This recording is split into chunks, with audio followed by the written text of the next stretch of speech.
मुकेश ने रेखा को कन्विंस किया कि वो उनके लिए परफेक्ट हस्बैंड होंगे। दोनों ने मार्च 1990 में बिना किसी को बताए प्राइवेट तरह से मंदिर में शादी कर ली। मुकेश ने 2 अक्टूबर 1990 में रेखा का दुपट्टा यूज करके अपने बेडरूम में फांसी लगा ली और पूरा ब्लेम रेखा पर आ गया। 13 साल की रेखा के साथ अनजाना सफर नाम की एक फिल्म में जबरदस्ती एक किसिंग शूट किया गया। एक लड़की जो सिर्फ 13 साल की थी उसके साथ ऐसे सीन शूट किए गए जो उसके समझ के बाहर थे। एक औरत जो प्यार ढूंढ रही थी लेकिन हमेशा अकेली रह गई। एक सुपरस्टार जिसे अपनों ने बदनाम कर दिया। ये कहानी है रेखा की। रेखा एक नाम जो ग्लैमर से ज्यादा कंट्रोवर्सी से जुड़ा रहा। एक एक्टिंग लेजेंड जिसे कभी घर तोड़ने वाली तो कभी खलनायिका कहा गया। लेकिन क्या ये सब सच था? क्या रेखा वही थी जो मीडिया ने उन्हें दिखाया? आज हम जानेंगे रेखा की असली कहानी, जिसमें उनका दर्द, स्ट्रगल और उनके साथ की गई नाइंसाफी का सच छिपा हुआ है। रेखा का असली नाम भानु रेखा गणेशा था। उनका जन्म एक तमिल सुपरस्टार जेमिनी गणेशन और तेलुगु एक्ट्रेस पुष्पा वल्ली के घर हुआ। इतने बड़े सुपरस्टार के घर पैदा होने के बावजूद उनका बचपन काफी दर्द में बीता। उनके पिता जेमिनी गणेशन ने रेखा को कभी अपनी बेटी नहीं माना। Your father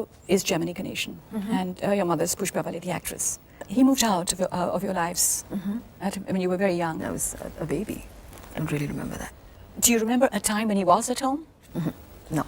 और रेखा को बिना बाप की परछाई के ही जीना पड़ा। सिर्फ 12 साल की उम्र में उन्हें अपना स्कूल छोड़ना पड़ा क्योंकि घर की आर्थिक स्थिति बहुत खराब थी। 13 साल की रेखा के साथ अनजाना सफर नाम की एक फिल्म में जबरदस्ती एक किसिंग शूट किया गया। बिना उनकी मर्जी किए ये हरेसमेंट था, लेकिन रेखा की आवाज दबा दी गई। उनके करियर में जबरदस्त संघर्ष था जिसमें रेखा सिर्फ एक मशीन की तरह काम कर रही थी, बिना किसी इमोशनल सपोर्ट के। मैं ये कह रही हूँ ना, कम से कम 6-7 साल तक तो I didn't like what I was doing. यही था कि बस जबरदस्ती खींच करके शूटिंग जाती थी, डबल शिफ्ट्स करती थी। मुझे बिल्कुल अच्छा नहीं लगा। रेखा का नाम बॉलीवुड के कई सुपरस्टार के साथ जोड़ा गया, लेकिन अमिताभ बच्चन के साथ उनका रिश्ता सबसे ज्यादा कंट्रोवर्शियल रहा। अमिताभ और रेखा की केमिस्ट्री 1976 की फिल्म दो अनजाने से शुरू हुई और धीरे धीरे दोनों करीब आ गए। लेकिन अमिताभ शादीशुदा थे और तब बॉलीवुड में ये रिवाज नहीं था कि कोई सुपरस्टार अपनी वाइफ को छोड़कर किसी और के साथ रहे। जया बच्चन ने एक डिनर पर रेखा को बुलाकर ये साफ कह दिया था कि अमित जी सिर्फ मेरे हैं। उसके बाद अमिताभ ने रेखा से दूरी बना ली और इंडस्ट्री ने भी उन्हें अलग कर दिया। इस टाइम पे लोगों ने रेखा को घर तोड़ने वाली तक कह दिया था। रेखा की जिंदगी में एक वक्त आया जब उन्होंने सोचा कि अब एक नॉर्मल जिंदगी उनको मिल सकती है। तभी रेखा की एक फ्रेंड बीना रोमानी ने रेखा की मुलाकात दिल्ली के एक बिजनेसमैन मुकेश अग्रवाल से कराई। मुकेश और रेखा सिर्फ 5 से 6 बार मिले थे और मुकेश ने तुरंत शादी का प्रपोजल रख दिया। रेखा जो हमेशा से प्यार की तलाश में थी, उन्होंने भी इस रिश्ते के लिए हाँ कर दिया। मुकेश ने रेखा को कन्विंस किया कि वो उनके लिए परफेक्ट हस्बैंड होंगे। दोनों ने मार्च 1990 में बिना किसी को बताए प्राइवेट तरह से मंदिर में शादी कर ली। शादी के बाद मुकेश ने रेखा से कहा कि उन्हें कुछ फिल्म स्टार के पास जाकर ये खुशखबरी देनी चाहिए, लेकिन रेखा को ये आइडिया पसंद नहीं आया। उन्होंने अकबर खान, संजय खान और हेमा मालिनी के घर जाने की इच्छा जाहिर की।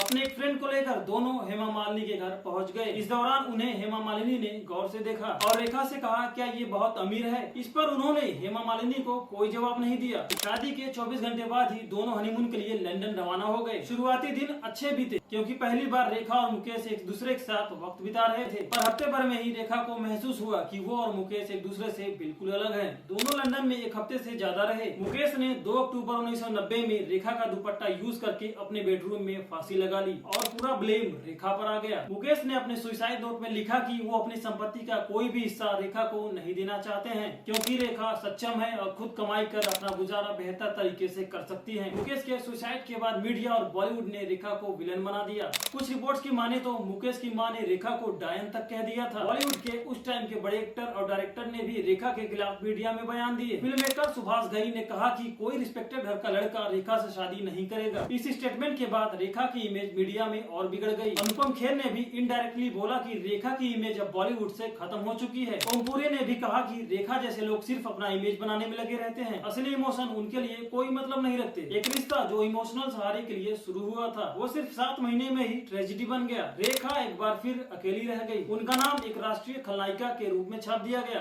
अखबारों में भी उनके खिलाफ हेडलाइन छपने लगी। उनको घर तोड़ने वाली, हस्बैंड किलर, मनहूस औरत तक कहा गया। लोग उनके घर के बाहर उनका पुतला जलाने लगे। पब्लिक का भी यही मानना था कि रेखा एक बुरी औरत है जिन्होंने अपने हस्बैंड को सुसाइड करने के लिए मजबूर किया। पर रेखा ने कभी ऑफिशियली इन आरोपों का कोई जवाब नहीं दिया। उन्होंने मीडिया और इंडस्ट्री से दूरी बना ली, लेकिन उन्होंने अपना करियर छोड़ने का कभी नहीं सोचा। धीरे धीरे लोग कंट्रोवर्सी भूलने लगे, लेकिन रेखा की इमेज कभी पूरी तरह से क्लीन नहीं हो पाई। रेखा एक सफल अभिनेत्री थी, लेकिन मुकेश अग्रवाल की सुसाइड के बाद पूरा बॉलीवुड उनके खिलाफ हो गया। उस टाइम के बड़े एक्टर और डायरेक्टर उनका साथ देने के बजाय उनके खिलाफ मीडिया में बयानबाजी की। यहाँ तक कि बिना किसी सबूत, बिना किसी सुनवाई के रेखा को राष्ट्रीय खलनायिका घोषित कर दिया गया। सवाल ये है कि क्या बॉलीवुड ने कभी सच्चाई जानने की कोशिश की, या ये सिर्फ एक मजबूत औरत को दबाने की कोशिश थी? अगर यही हादसा किसी बड़े एक्टर के साथ होता तो क्या प्रतिक्रिया यही होती? शायद नहीं। रेखा की कहानी जितनी ग्लैमरस है उतनी ही मिस्टीरियस भी। क्या आप उनके इस डार्क पास्ट के बारे में जानते थे, या मेरी तरह आपको भी यही लगता था कि रेखा ने अभी तक शादी ही नहीं की? नीचे कमेंट करके हमें जरूर बताइए। और अगर आपको यह वीडियो पसंद आया हो तो वीडियो को लाइक और शेयर जरूर करिए। साथ ही इसी तरह के और वीडियो देखने के लिए हमारे चैनल को सब्सक्राइब कर लीजिए।